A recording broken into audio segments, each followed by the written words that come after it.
ang salita dito is Espanyol, no?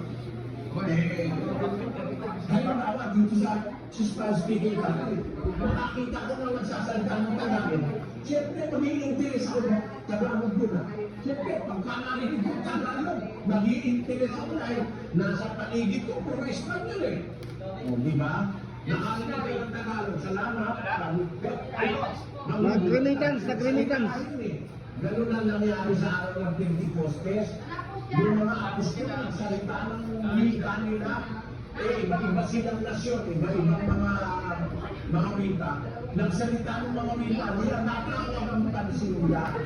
At pagkatapos noon, mahigit na 3,000 ang naniwala. Ito po yung mandirigma namin na barbero. Inuusig si Cristo. Malapit yan. Si Simpleng Barbero.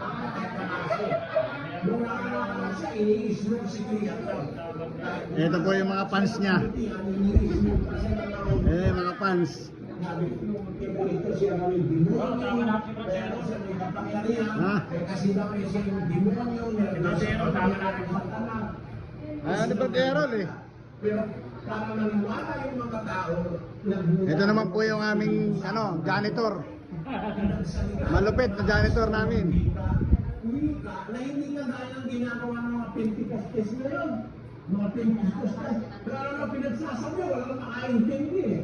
Kaya nung ang Espiritu Santo ang humabay sa mga apostol, nagsalita sila ng wika ng Medo, Parto, nagwika kung sa Catania, Cappadocia, taga-Ponto, taga-Asia, mga taga-Kaya, taga-Pampilla, mga taga-Libya.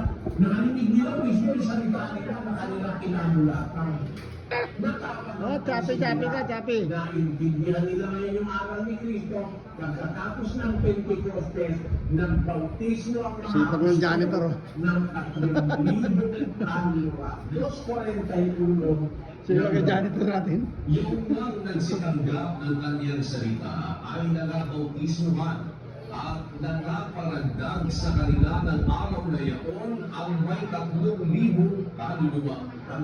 Sumampalataya ng mga maraming nakinig dahil doon sa naintindihan nila yung kanilang sariling wika ang sinasabi.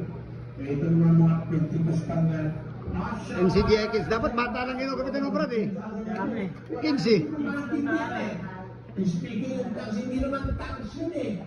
Katangahan yun, hindi tongues. Katangahan. Pero ano pinagsasabi, hindi mo maintindihan eh. Bawal nga ng Diyos yan eh. Magsalita ka lang walang makakaintindi. O, yan si Tama na rin sa... Sinulat mo.